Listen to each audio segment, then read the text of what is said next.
Agora eu acho que a gente está ao vivo nesse minuto, de novo. Consegui fazer a conexão com o professor, mas aí a internet travou. Não sei se foi a minha ou se foi a dele. Agora eu tô no 4G, né? Desliguei aqui o Wi-Fi. Vou esperar ele entrar de novo. Boa tarde, Rafa. Ó, agora vai dar certo, professor.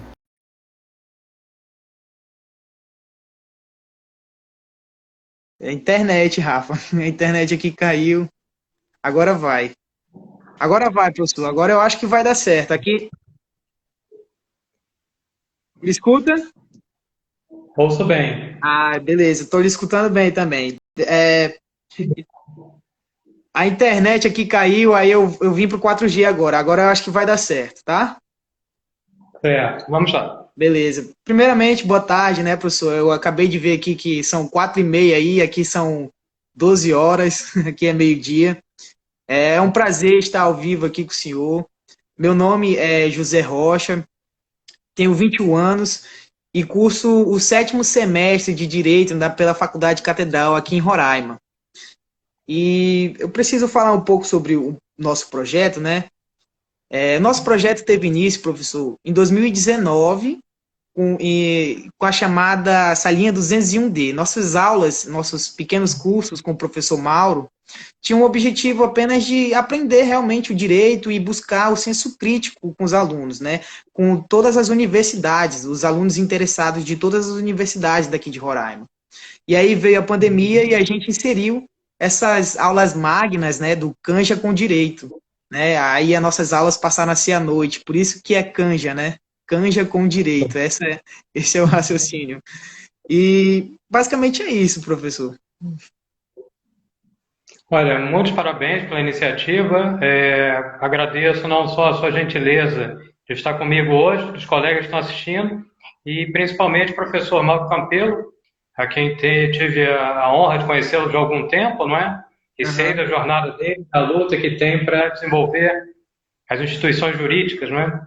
Essa ciência é Uhum. tão difícil de ocupa, não é? Sim. Mas, de tudo que me foi dito, meu caro, o mais importante é esse, digamos assim, ímpeto de buscar conhecimento já no sétimo semestre, não é?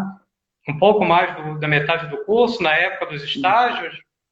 Então, pronto. É um prazer imenso estar com vocês e estou à disposição. Se quiserem saber. Beleza, professor.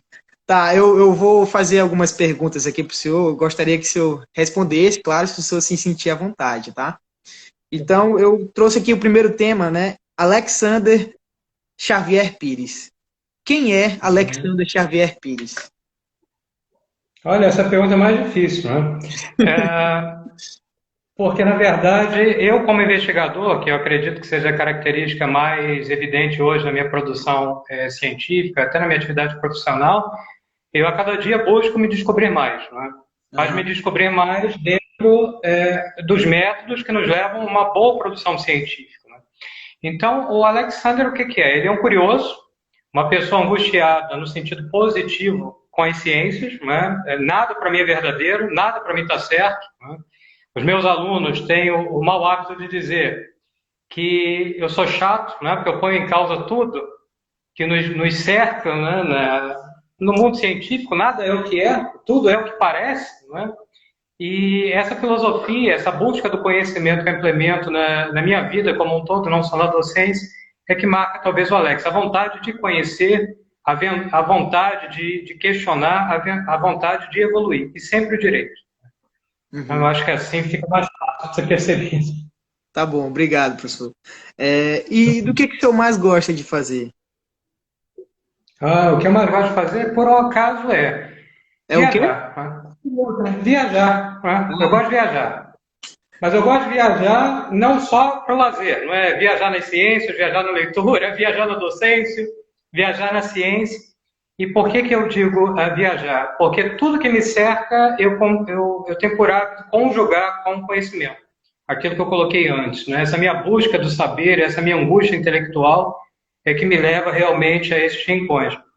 Tanto que quem que tem a oportunidade de ver um pouco como é que o Alex trabalha, percebe que tem uma forte dose da experiência comum.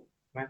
Então, para toda relação que eu tenho, eu busco tirar algo de positivo e incorporar a produção científica. Então, basicamente, o que eu gosto de fazer é isso, é viajar, mas viajar no conhecimento e aí sim conjugar o lazer, conjugar o saber e tirar o máximo de proveito para a ciência que nos ocupa. Legal, professor. Então, isso está extremamente ligado à sua curiosidade, né? Essa força de vontade por buscar mais, né?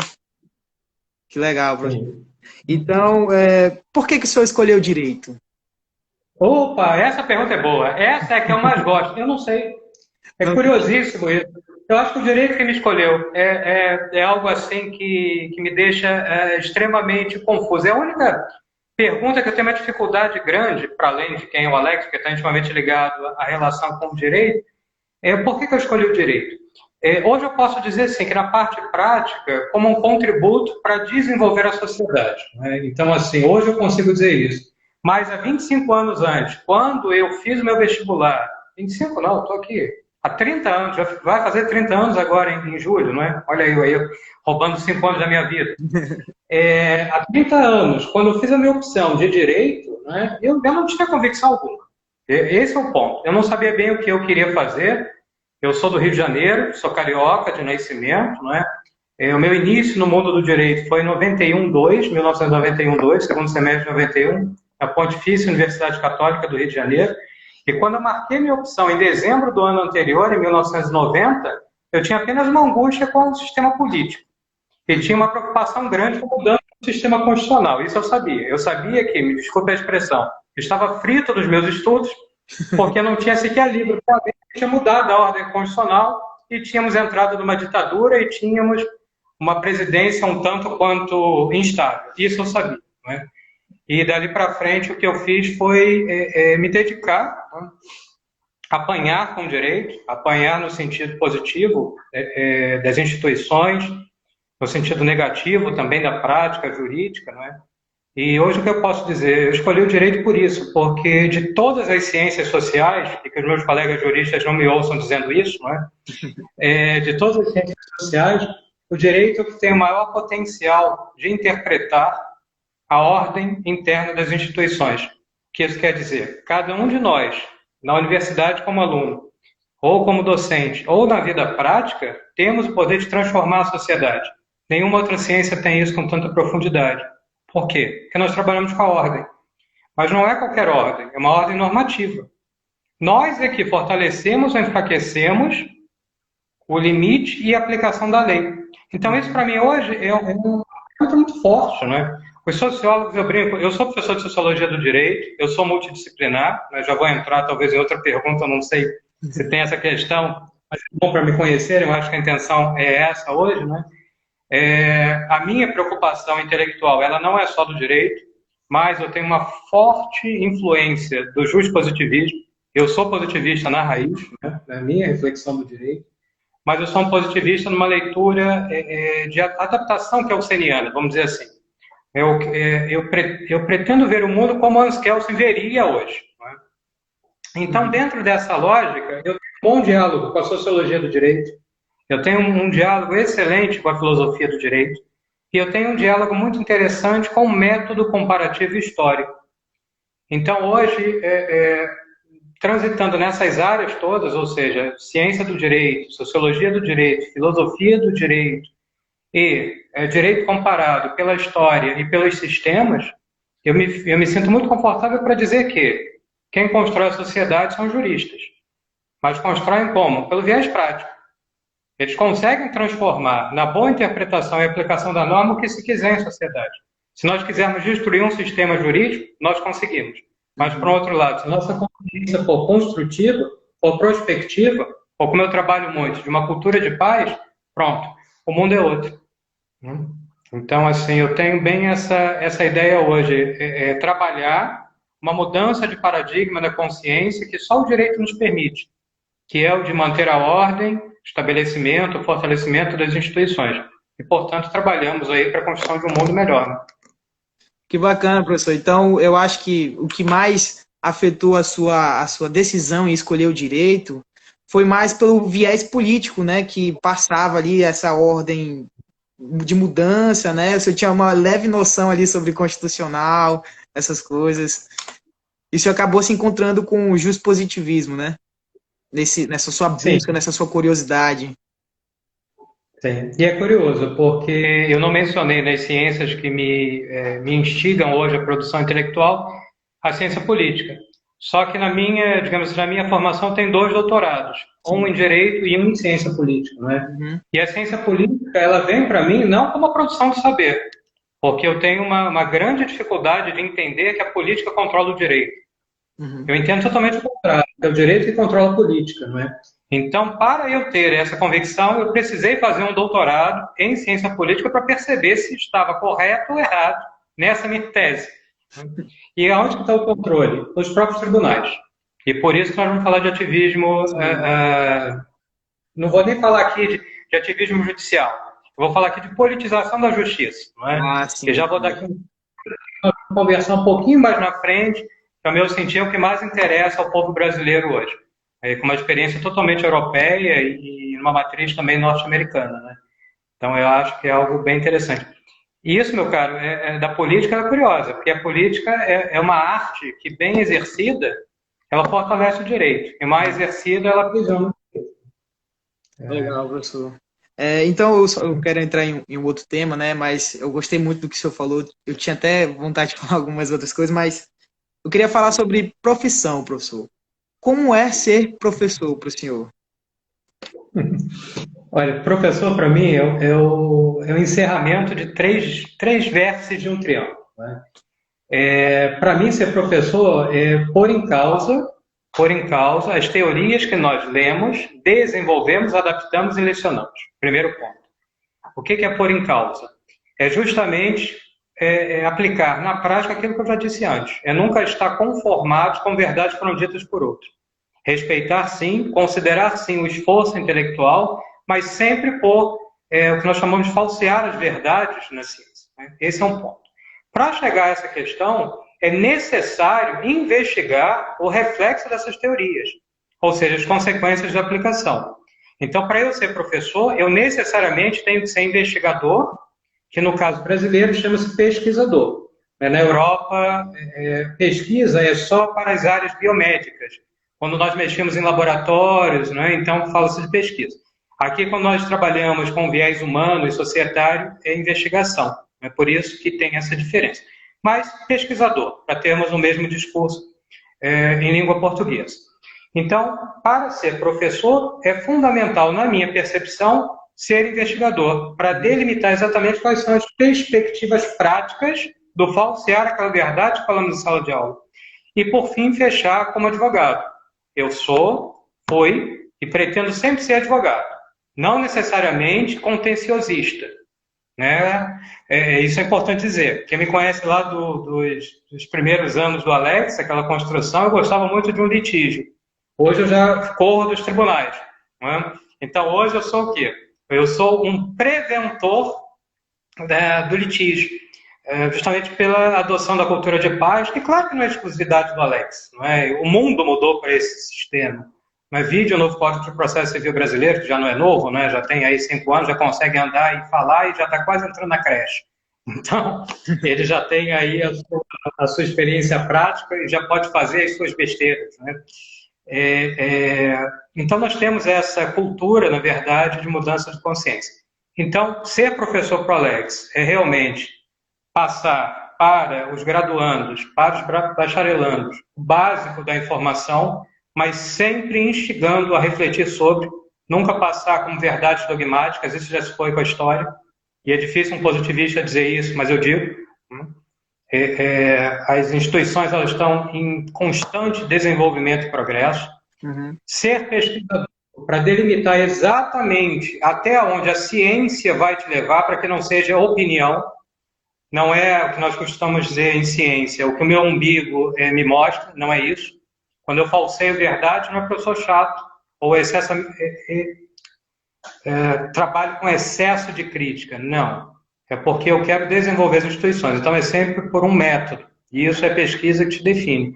E logo em seguida testar isso na prática, pelos valores que ele mesmo se exigem, que é a mexer nos processos, que são os nossos hamsters, né?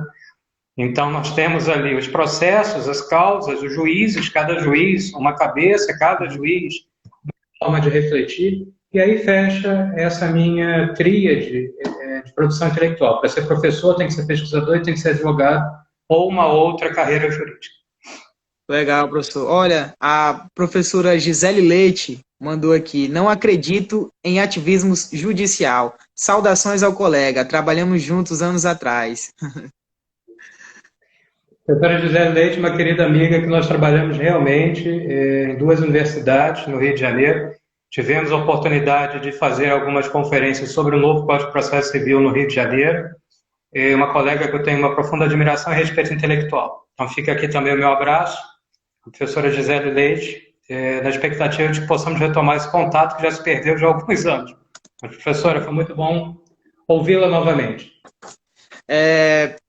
Professor, eu queria saber, né, já que a gente está falando sobre professor, né, como é que por que o senhor chegou a essa conclusão de ser professor em Portugal, né? O senhor era brasileiro, né? Então, o que te levou a ser professor em Portugal?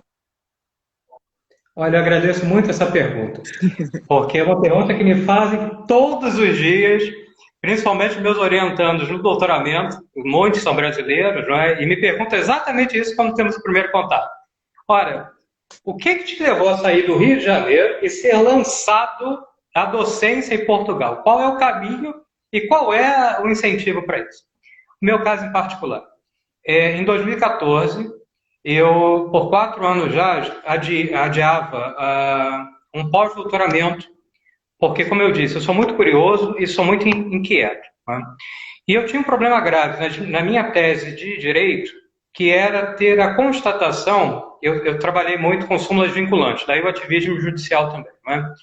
Minhas duas teses, tanto de Direito quanto de Ciência Política, foram para refletir sobre, e ainda o são, porque as teses estão vivas ainda, sobre a produção dos tribunais constitucionais. Na construção da norma constitucional ou do valor da norma constitucional. Então, eu tinha uma dificuldade muito grande em tendo conversado com vários colegas, vários estudiosos, e principalmente sobre a reflexão da posição da ministra Ellen Grace, que é a cultora intelectual por nacionalizar a súmula vinculante no sistema brasileiro, desde a emenda constitucional 45 até emenda constitucional 45 de 2004, até a lei de regulamentação da súmula vinculante em 2006, não é um trabalho árduo da excelentíssima ministra, e muito bem construído, por sinal. E ali ela deixava muito clara a ideia de uma influência no sistema estadunidense, no sistema do stare decisis, no sistema da definição do case law americano, da estabilidade do case law, da jurisprudência americana. E, por um outro lado, eu via livros mais históricos e até críticas ferrenhas sobre um ponto em particular, que era o ponto da origem dos acentos portugueses. Uhum. E para mim foi um choque perceber que os acentos portugueses haviam sido julgados pelo Tribunal Constitucional Português inconstitucionais. E se a origem da súmula vinculante brasileira eram os acentos portugueses, provavelmente ele seria inconstitucional no Brasil também, pela identidade entre os sistemas jurídicos, pelo diálogo que tem entre a ordem constitucional brasileira e a portuguesa. Eu vou falar isso também na nossa conferência sobre as relações entre as ordens constitucionais. É muito mais próximo do que nós imaginamos. E fui para Portugal, depois de adiar por 4 anos essa minha angústia, e fui fazer meu pós-doutoramento na Universidade Nova de Lisboa. Era para eu ter feito na Universidade de Coimbra. Perdi, infelizmente, nesses 4 anos, o meu processo de seleção, não consegui dilatar, e a prazos, é óbvio, somos advogados, sabemos bem disso, né? Perdi meus prazos, mas sou muito grato à oportunidade que me deram, e eu perdi a oportunidade, e fui para a Universidade Nova de Lisboa, achando que estava na Clássica de Lisboa. Esse talvez seja o ponto mais curioso. Eu sou tão enrolado que eu não consegui ver a diferença entre a Universidade Clássica de Lisboa e a Universidade Nova de Lisboa. E eu fui para me entrevistar com o meu pretenso orientador de pós-tese na Universidade Clássica e fui para a Universidade de Lisboa, procurando um colega que não era daquela casa, obviamente. E fui atendido por hoje uma pessoa que eu tenho profunda estima, que foi meu orientador, o professor Nuno Pissarro, professor doutor Nuno Pissarro, e conversando, vimos que temos pontos em comuns mais próximos do que imaginava. Lecionamos em uma mesma instituição do Rio de Janeiro, ele como professor convidado, eu à época era ele como professor visitante, eu à época era professor do quadro de carreira, e pronto, afinamos ali e acabei por ficar 6 meses fazendo a minha investigação. Quando eu terminei o meu semestre sabático, a minha intenção era voltar para o Brasil. Sim. O meu prazo de validade em Portugal é de 6 meses em 2014, de fevereiro de 2014 a agosto de 2014. E quando terminou, como eu tinha feito uma série de conferências sobre o tema, eu fui convidado em dezembro daquele ano para ministrar algumas aulas como professor convidado na Universidade Autônoma de Lisboa. Já tinha ministrado algumas conferências na Universidade Nova de Lisboa e agora eu tinha sido convidado para ministrar algumas aulas no doutoramento sobre a minha pós-tese na Universidade Autônoma de Lisboa. E lá estando, o resultado foi muito interessante. Por um outro lado, também me aproximei muito do diretor do Departamento de Direito, a quem hoje é meu amigo pessoal, tenho profundo estima, o seu professor doutor Pedro Trovão do Rosário. E naquela ocasião, então, eu recebi o convite para lecionar também no mestrado mais um semestre. Pronto, para não me estender muito, né? Hoje eu sou professor dos 3 ciclos, tenho 4 turmas e não me deixam sair da Universidade Autônoma de Lisboa. E por outro lado também, já lá se vão 7 anos quase, né, de lecionação, 6 anos. Hoje eu me sinto parte daquela casa que eles são muito gratos, né? Então, o que me levou... Eu não escolhi, eu não vim para cá para participar de uma carreira. Mais uma vez, o direito me escolheu e a docência em Portugal me escolheu. Mas muito fruto disso que eu coloquei, o pôr em causa. Quando você questiona e você não tem a maldade no seu questionamento, ou seja, você quer realmente contribuir e não destruir, você chama a curiosidade da comunidade científica. Então, a partir dali, não é questão de estar certo ou de estar errado. É de ser crítico, prospectivo. É de buscar o bom saber. Então, basicamente é isso. Né? O meu caminho para chegar a Portugal hoje, para chegar a Portugal e estar aqui até hoje, foi esse. Legal, professor. Sempre a curiosidade sempre esteve ao seu lado, né? Sempre buscando saber mais, né, professor? Bem legal. Eu queria falar um pouco aqui sobre o que o senhor acha sobre a diferença entre o ensino brasileiro, né, das academias brasileiras e a academia portuguesa, se for oportuno. E o português? Como assim? O que o senhor quis dizer, professor? Professor? Me escuta? A sua fala cortou um pouco. Eu ouvi até. Qual é a diferença entre o ensino brasileiro? Eu só complementei para saber se eu tinha ouvido bem. Português, Isso. Pronto. Eu vou até me estender um pouco mais. Eu não vou falar só no sistema português, vou falar do europeu como um todo, porque hoje é unificado o sistema europeu, desde o processo de Bolonha e para Portugal a partir de 2011, que Portugal pôs em prática o seu protocolo ao processo de Bolonha, que teve como principal finalidade unificar todo o ensino na União Europeia, da qual Portugal faz parte, né? Então, vamos lá. Quais são as principais diferenças que eu vejo na lecionação entre um e outro? Para que os senhores entendam. Primeiro, o Brasil tem uma fase para cada nível de conhecimento no direito.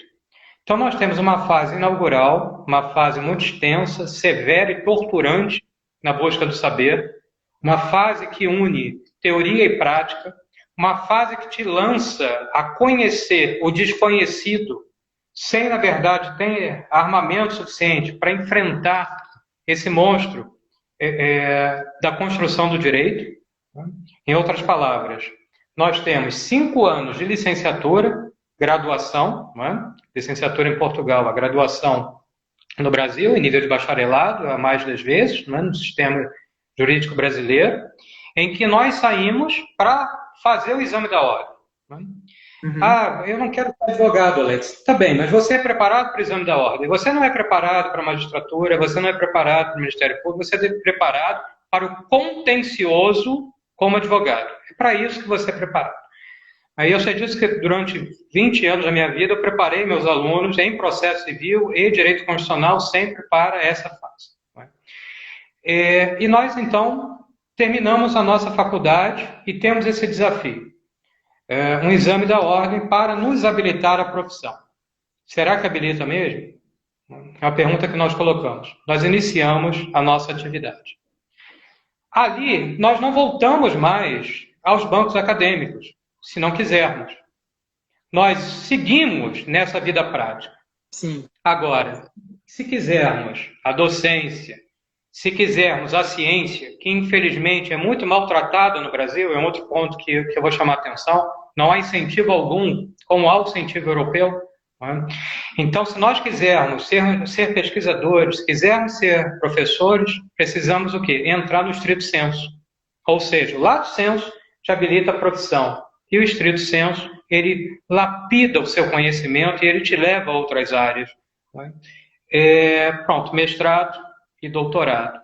Duas, digamos assim, partes muito distintas do direito, até em nível de dedicação, até em nível de lecionação. Na Europa não é assim. Na Europa espera-se que você entre na licenciatura, na graduação e saia doutor. Essa é a expectativa. Então você é preparado em cada fase para chegar a esse nível final. E hoje, por uma iniciativa das universidades francesas e alemãs, mais que as outras, até o nível de pós-doutoramento. Sabendo que pós-doutorado não confere grau, ou seja, não é um nível acima do doutorado, na Europa já se trabalha essa ideia, termos 4 níveis. Então a ideia é, Portugal, nós temos uma licenciatura entre 3 e 4 anos, raras são as universidades que têm 4 anos, a regra geral é de 3 anos, a autônoma tem 4 anos, mas a regra é de 3 anos, mais 2 anos de mestrado e mais 3 anos de doutorado. Então, basicamente, nós temos 8 anos para concluir todo o nosso estudo em direito. Uhum. Diferença para a lecionação. Na licenciatura, na graduação em direito na Europa, e eu posso falar de Portugal, que é mais próximo do sistema brasileiro, o conhecimento que se dá em teoria e não muito na prática. O que se prepara é o aluno para conhecer e refletir sobre o direito. Então, tem as mesmas áreas do Brasil? Guardadas as proporções, sim. Tem uma outra diferença, mas a grande proporção é a mesma. O aluno tem que estudar integralmente, não tem jeito. Raros são os alunos que conseguem conciliar. Há, sim, um sistema que se chama aqui de pós-laboral, é o regime noturno do Brasil, não é? Tem o diurno e o noturno. Uhum. Aqui é o pós-laboral, só que sente-se com clareza a dificuldade do aluno que estuda à noite. Com clareza. Né? Há uma dificuldade realmente em assimilar a informação, em conseguir acompanhar. E pronto, isso é mais notório talvez que no Brasil, porque vai para além do cansaço. É falta de tempo mesmo. Vai para além do cansaço, falta de tempo. O aluno, quando ele termina, ele, se quiser ser advogado, ele tem que fazer prova para estágio na Ordem dos Advogados de Portugal. A partir da sua aprovação, ele vai ser tutelado por um advogado, ou seja, depois que ele é bacharel, depois que ele é licenciado em Direito. Ele passa 2 anos sob a tutela jurídica de um outro advogado, esse que já tem mais de 2 anos de experiência, não é estagiário, é advogado titular. E depois desses 2 anos faz outra prova e aí se consegue ter uma autonomia funcional. Então esse estágio, na verdade, é fora da universidade. Ou se pode fazer o sequenciamento no estudo, e a maioria dos advogados fazem o estágio e o mestrado conjuntamente, para que possam já ter uma avaliação melhor, porque soma pontos também na sua prova final, tanto como estagiário quanto como advogado titular. E para o doutoramento mais ainda, se você faz um mestrado, tem uma boa avaliação, Portugal tem uma numeração para as notas diferente do Brasil, numeração para as notas. Uma numeração para avaliação do aluno diferente do Brasil. Não é? Aqui vai de 0 a 20, não é de 0 a 10, é de 0 a 20. E uma nota muito boa em Portugal é entre 16 e 18. Acima de 18 é algo quase impossível de se conseguir. E abaixo também é raro conseguir. Não é? Então fica-se ali entre vou baixar um pouquinho, entre 15 e 18, é uma nota bem interessante para se conseguir. e dali para frente nos 3 níveis. Pronto, então o que o aluno ele tem de aporte, de contributo, de incentivo para estudar? Ele tem, na verdade, uma fácil, digamos assim, um fácil acesso à estrutura. Para eu sintetizar bem, todas as salas de aulas em todas as universidades são salas de aula de excelente qualidade, então você tem todo o conforto, desde ar-condicionados, os aquecedores, o sistema multimídia, os sistemas de quadro branco, o sistema de carteiras compartilhadas para facilitar a socialização. Tem-se bibliotecas muito bem estruturadas, tanto as públicas quanto as privadas. Tem-se um acesso direto aos professores, porque os professores eles têm uma oportunidade melhor de lidar com o aluno. Digamos assim, tem mais incentivo financeiro, vamos dizer assim. Recebe mais para ter esse contato extra-classe, diferente da lecionação no Brasil, que os professores precisam, além de lecionar, tem que ter uma outra atividade para compor renda. Não é? Então, na Europa, basicamente, tem-se uma compensação maior. Recebe-se por esse apoio. Eu não sei se eu me fiz entender. Você não é pago apenas pela hora-aula. Você é pago pela hora-aula, pelo atendimento aos alunos, pela pesquisa. Não é? Então, você tem o seu contrato de trabalho. É individual, sim. Ele é tratado pelo professor com a instituição. Então, existem vários tipos de contrato, não é? Mas o que eu posso dizer é a experiência dos colegas que são próximos. Não é? Os nossos contratos, eles são contratos que têm esse incentivo. Eles estimulam a docência, que aí é dever, não é? Mas tem um incentivo a mais para que você, de bom grado, atenda os alunos, que você, de bom grado, produza a sua ciência, porque tudo é remunerado. Então, tem esse outro lado. A Europa, como um todo, é muito pequena. Sim. Muito pequena proporcionalmente. Portugal, então, é um país muito concentrado, como nós costumamos dizer. Não é? Da distância do Rio a São Paulo, nós cruzamos Portugal inteiro, para que tenha uma ideia. Não é? Então, para transitar por Portugal é fácil a mobilidade. Isso é bom, porque aproxima pessoas. Então, não tem uma perda de tempo no deslocamento. Os alunos não se desgastam muito no trânsito, os transportes públicos têm mais qualidade. Há uma boa divisão entre universidades. Sim, a maioria é concentrada em Lisboa, que é a capital, é verdade. Mas excelentes universidades na região norte, a Universidade do Porto, a Universidade do Minho, a Católica, as universidades católicas, são algumas que têm espalhadas em Portugal.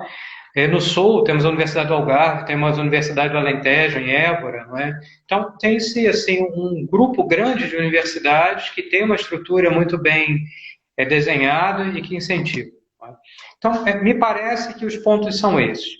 Alex, e a lecionação? A relação do professor com o aluno, como é que é? Não é nada diferente do Brasil. Eu tinha a ideia que era muito mais conservador, era muito mais rígido, mais distinto. Tratava-se com muito mais de distanciamento. É claro que existem colegas que exigem isso, mas não é a regra. A regra é assim, de um respeito que tem que ter, como também tem que ter no Brasil, sim, mas nada que ultrapasse uma exigência em grau de autoridade. Não, é muito linear. Não é? É muito bem trabalhado. E os colegas são especialistas na área, não tem jeito. Não existe aquele clínico geral. Para ser professor tem que conhecer mesmo a área e não tem jeito. E assim, quando eu falei clínico geral, eu não sei se isso é bom ou se é ruim. Eu, sinceramente, não consigo lhe precisar. Porque como eu lecionei, eu disse, muito tempo no Brasil, eu fui clínico geral. E eu sei da importância, porque acaba que nós temos uma experiência, um conhecimento maior que o outro, que é muito centrado naquele conhecimento, não é? Então, isso eu não consigo precisar. Mas as provas para acesso como professor são provas específicas da sua área de saber. Tem essas provas para as públicas e para as privadas, e você é cobrado pela sua produção científica numa área específica.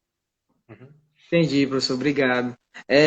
A colega Juliana, é bem interessante, né, professor? Porque aqui no Brasil a gente é preparado realmente para passar na ordem, né? A gente é preparado para a ordem, e aí vocês têm uma concentração maior na teoria, né? E também com a prática e essas coisas.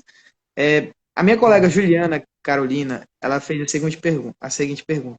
Se o senhor puder responder, qual a diferença entre graduação e licenciatura aí, professor?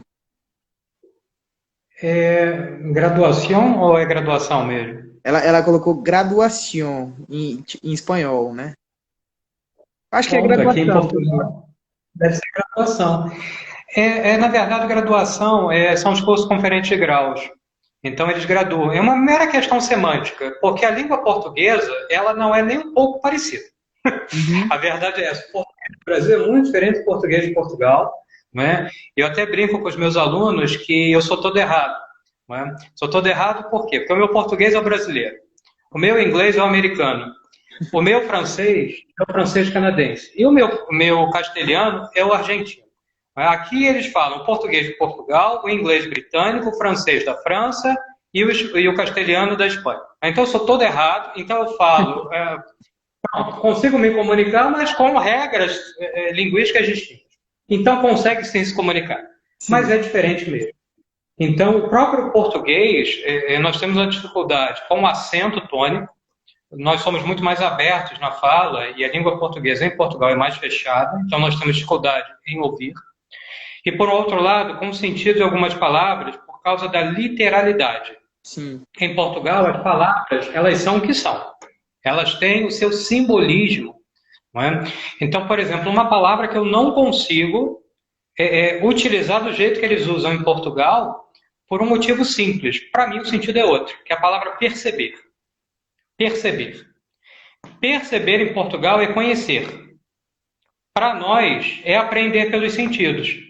Não é? É mais ou menos como dizer assim, olha, percebo o que acontece. Não é? Mas é assim, compreendo, percebo. Ou seja, para nós, seria compreender. Mas eles usam no sentido de perceber. Então, quando eu falo nas minhas aulas, por exemplo, falava, né, compreendo, é uma coisa muito, muito dura. É uma palavra muito forte para eles. É como se encerrasse a conversa. Como se fosse assim, compreende? Tipo, dando uma ordem. E para Uhum. nós é normal.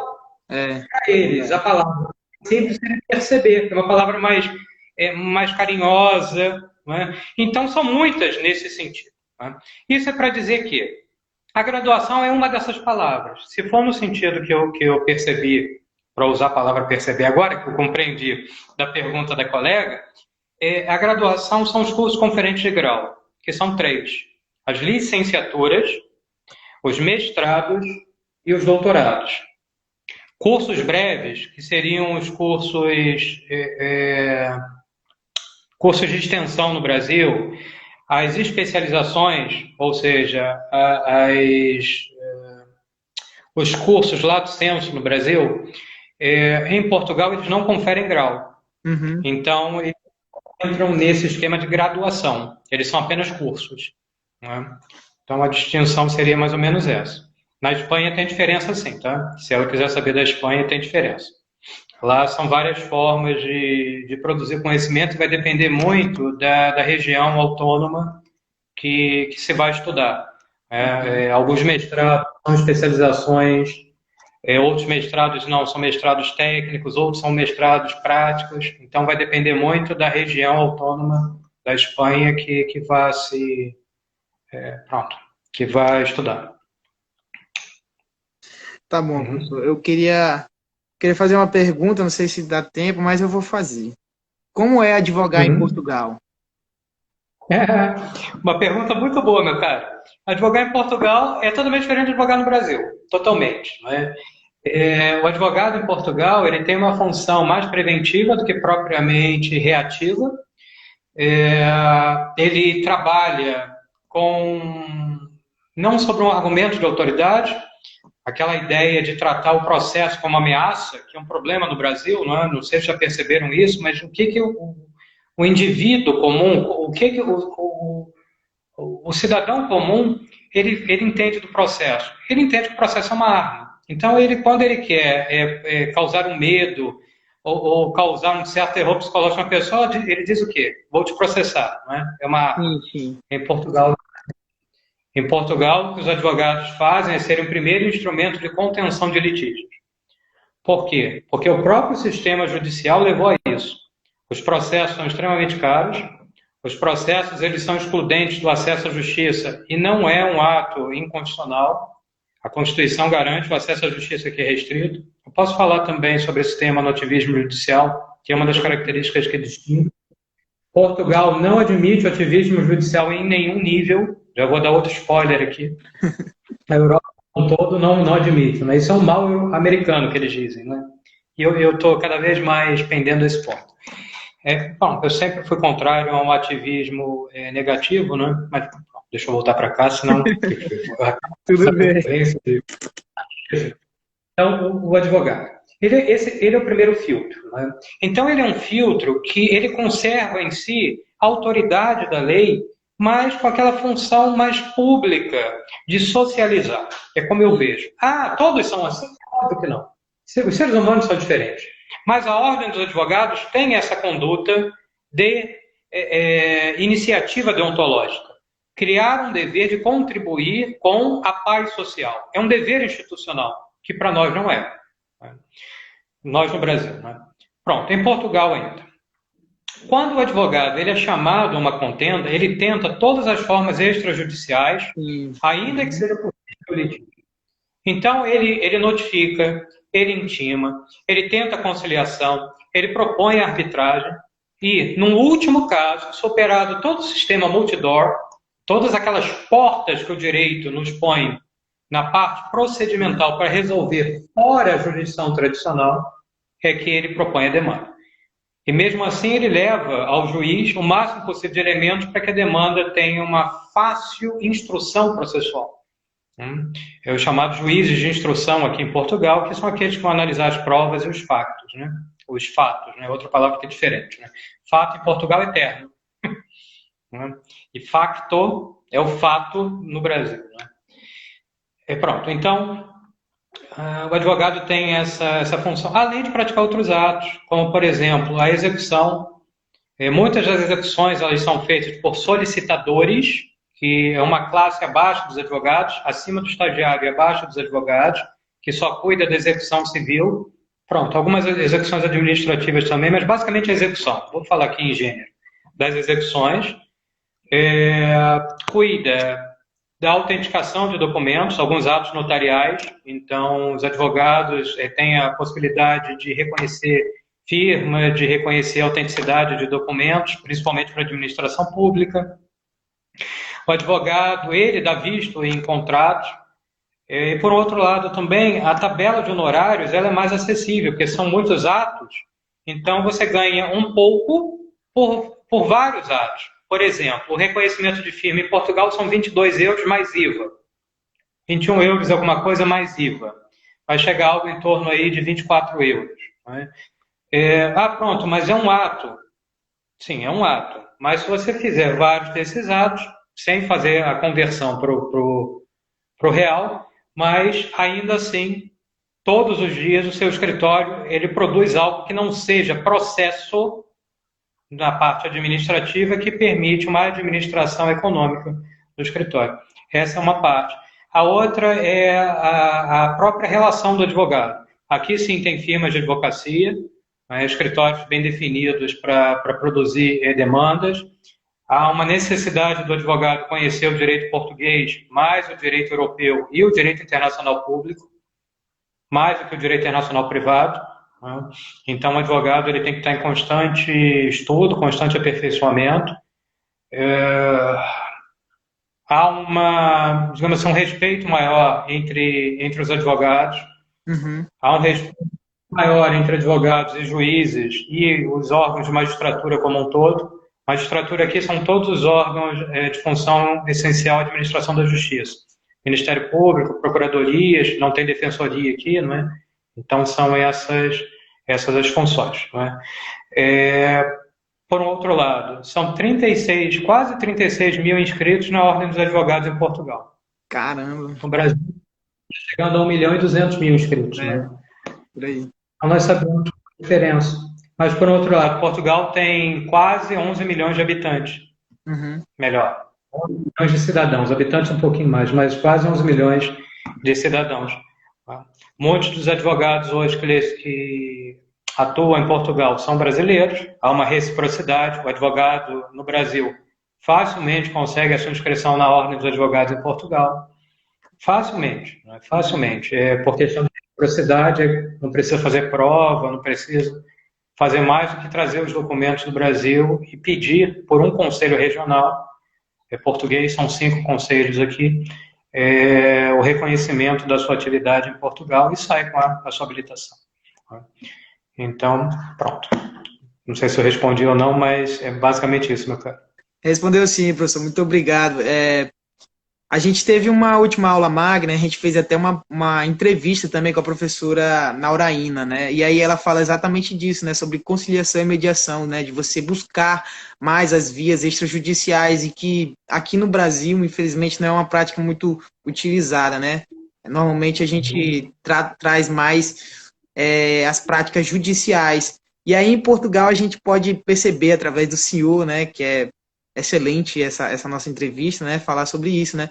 Que buscam, vocês advogados aí, vocês buscam mais as vias extrajudiciais, né? Um acordo, buscando mais a conciliação, essas coisas, né, professor? Obrigado.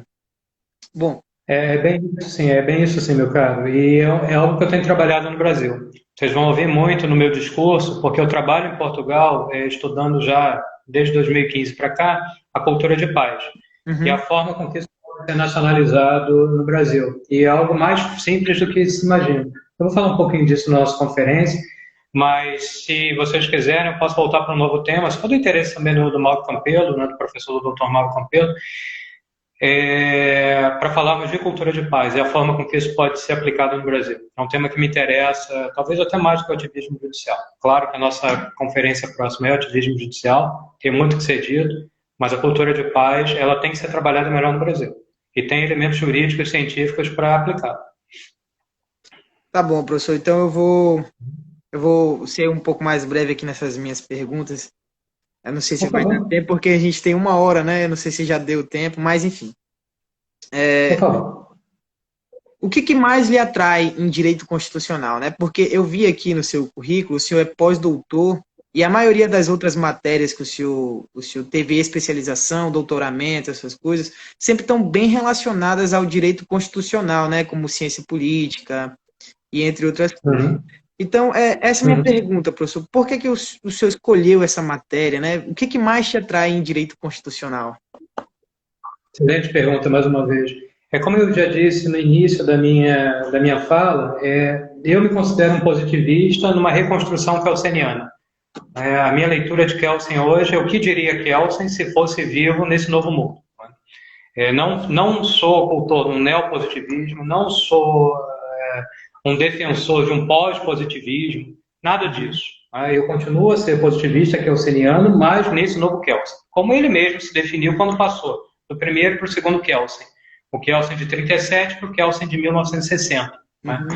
Então, dentro dessa perspectiva, fica fácil de entender a importância do direito constitucional. É a supremacia da norma constitucional. O Estado, na verdade, para mim, ele é ficção jurídica. O que é isso? O Estado só existe em nome. Quem vai dar vida ao Estado são os cidadãos. E o cidadão ele precisa ter, na verdade, limitação. Ou seja, se nós voltarmos ao contratualismo jurídico, e quero crer que os senhores estudaram Locke, Hobbes, Rousseau, não é? Aquela ideia de ceder o poder de tudo fazer pela limitação, mas proteção da lei, não é? Porque o ser humano ou é bom ou é mau, não importa, ele precisa da lei, senão nós não temos ordem na sociedade. Não é? Aquela passagem mais simples do estado de natureza para o estado civil, tanto em Locke quanto em Hobbes. Então, esse sentimento é um sentimento que sempre foi muito vivo na minha investigação. Eu acredito fielmente na Constituição, mas eu acredito na Constituição que possa criar um Estado. Não uma Constituição que é refém dos tribunais constitucionais. Não uma Constituição que ela é dita conforme a composição dos ministros, no caso de Portugal, os conselheiros, determinam. É uma Constituição que limita a todos, inclusive os juízes dos tribunais constitucionais. Então, basicamente, a minha luta do direito constitucional é essa, é de demonstrar que a Constituição ela representa o espírito do povo.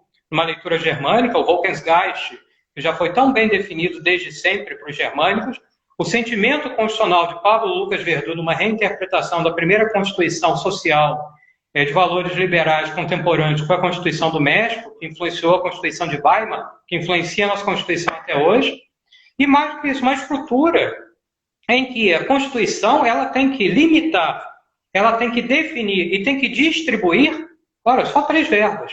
Ela só tem essas 3 missões. Agora, por que ela não consegue? Ora, porque a praxis constitucional é que não está correta. Não é a teoria. Voltamos a Kelsen. A luta entre a estática e a dinâmica jurídica. O direito visto como teoria e o direito visto na prática. Por que adianta eu dizer que o acesso à saúde é gratuito e não tem dinheiro? Aí nós vamos voltar onde? 2 teorias que não podem nunca ser discutidas no Brasil e é o que mais se lê, que é a teoria da reserva do possível e o mínimo existencial. São 2 teorias criadas numa outra realidade alemã que nem eles mais adotam há muito tempo. E o Brasil não importa. Vou falar disso também no ativismo judicial, a ideia da judicialização da política, a politização da justiça. Então, assim, a minha inquietude com relação ao direito constitucional é isso, é acreditar tanto na Constituição, acreditar tanto na estrutura normativa do Estado, que tem o seu critério último de validade na Constituição, e ver que ela é tão agredida, que ela é tão machucada. A nossa Constituição, com 109 emendas, entre emendas de revisão e emendas constitucionais, como assim? Talvez hoje nós estamos nessa conferência, até sair mais uma, né? Não sei, eu não abri agora, não estou com o computador ligado. Mas não pode ser assim. Portugal tem 7 revisões constitucionais, uma Constituição de 76.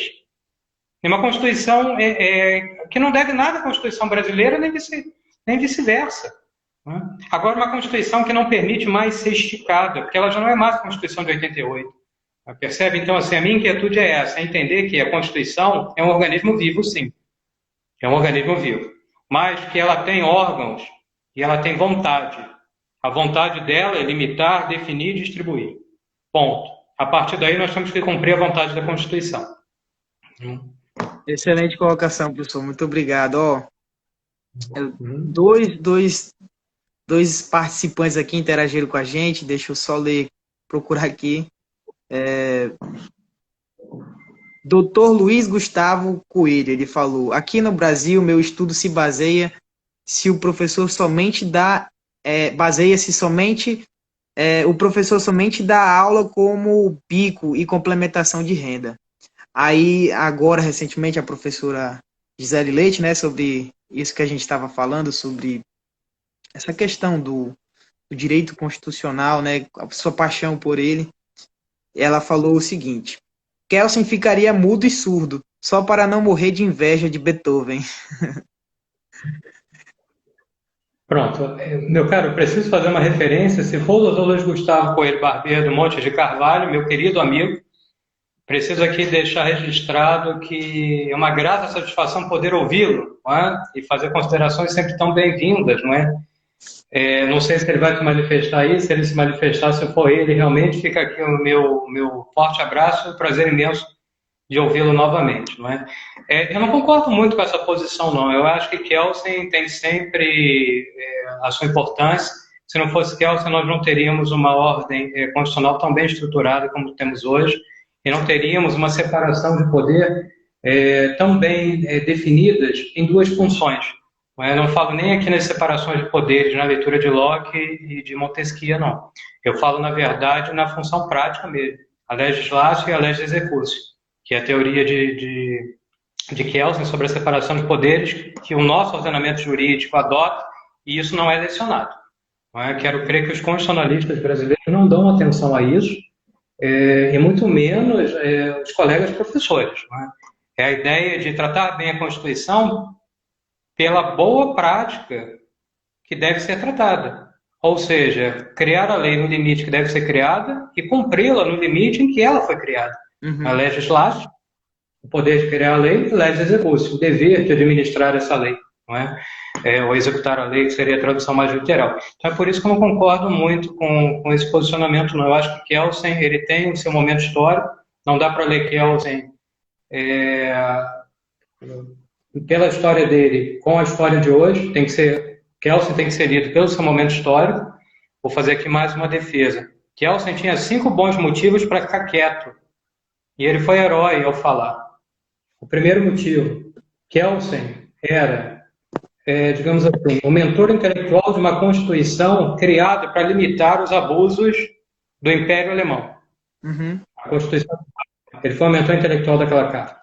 Segundo, ele criou o Tribunal Constitucional para limitar a atuação do presidente do Reich.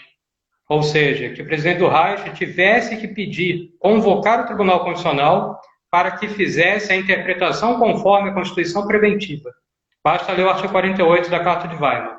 Terceiro, que ele foi um dos fundadores do Partido da Social Democracia, que era o partido de oposição política ao nacionalsocialismo, o partido nazista, que elegeu Adolf Hitler como chanceler.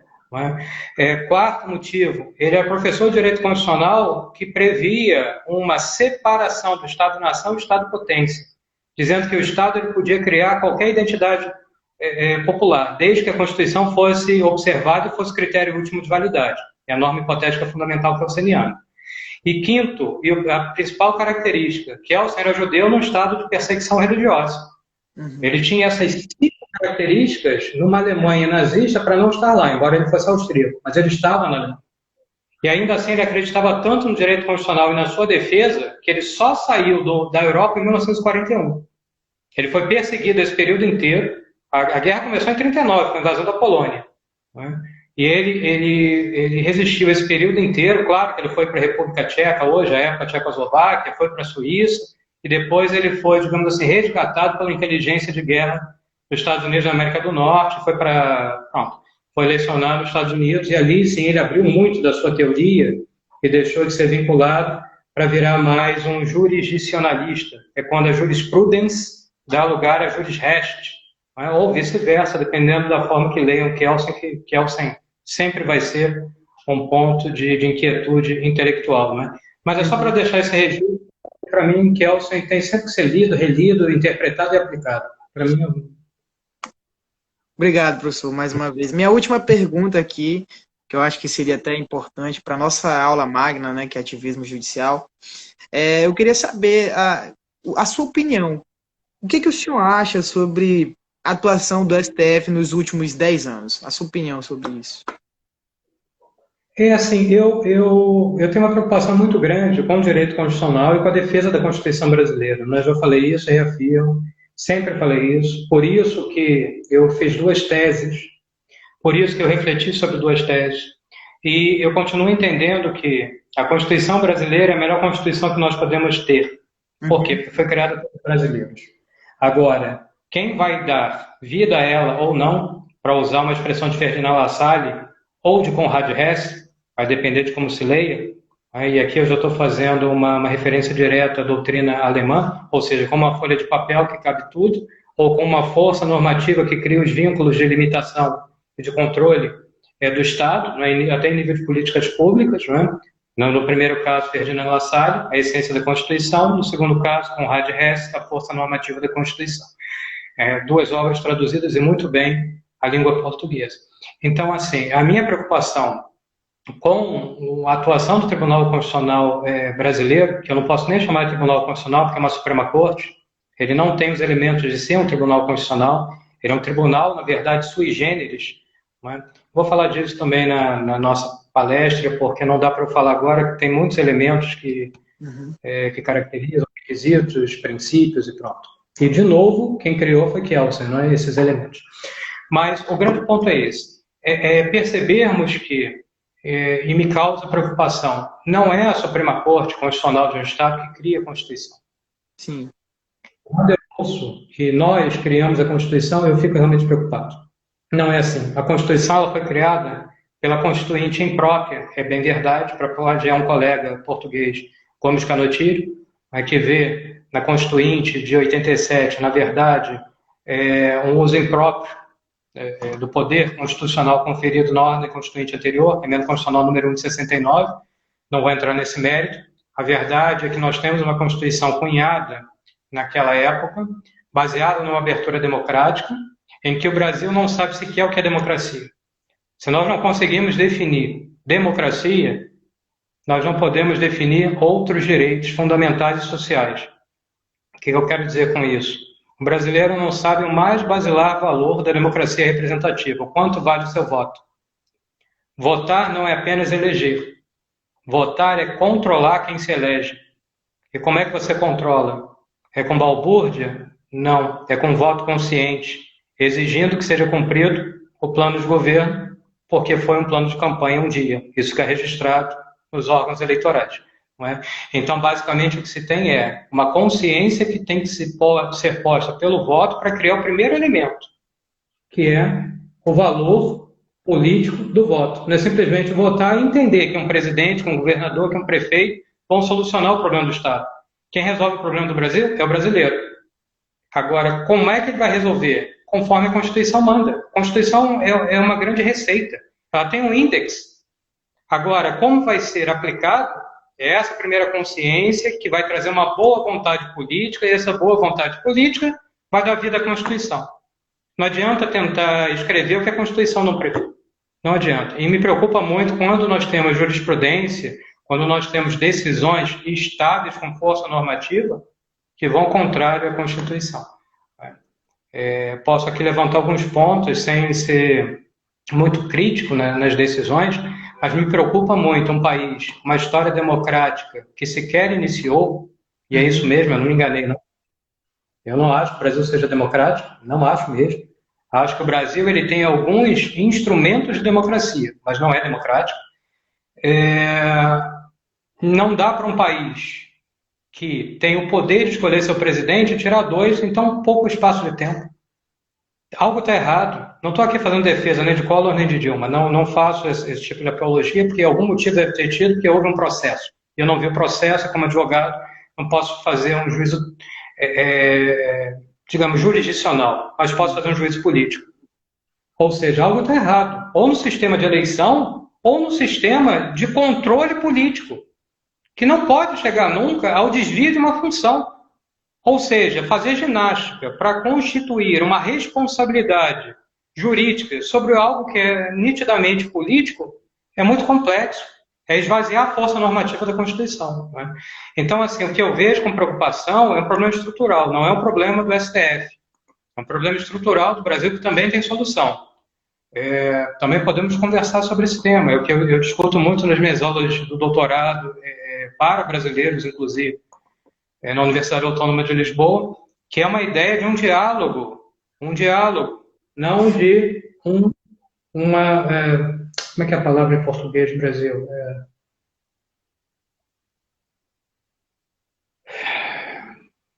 Pronto. Diálogo é pacífico.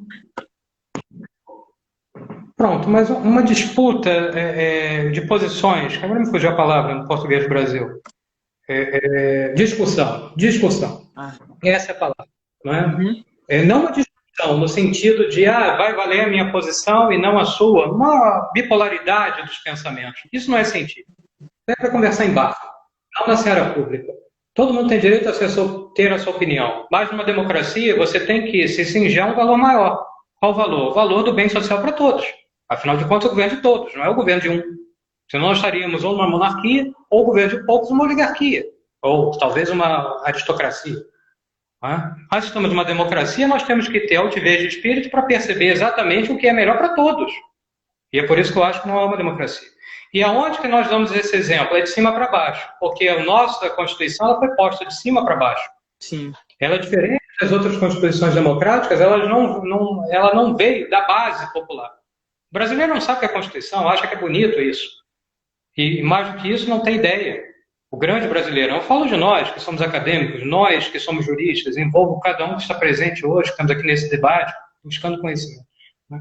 Então, assim, o nosso problema no Brasil, ele não passa por uma instituição ou por outra, não é a presidência, não é o Congresso, não é o Supremo Tribunal Federal.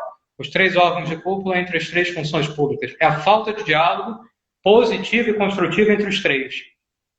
Esse me parece o grande problema. E a partir do momento que você não tem esse diálogo, cada um vai usar seus instrumentos para quê? Para tentar fazer o que é certo. Uhum.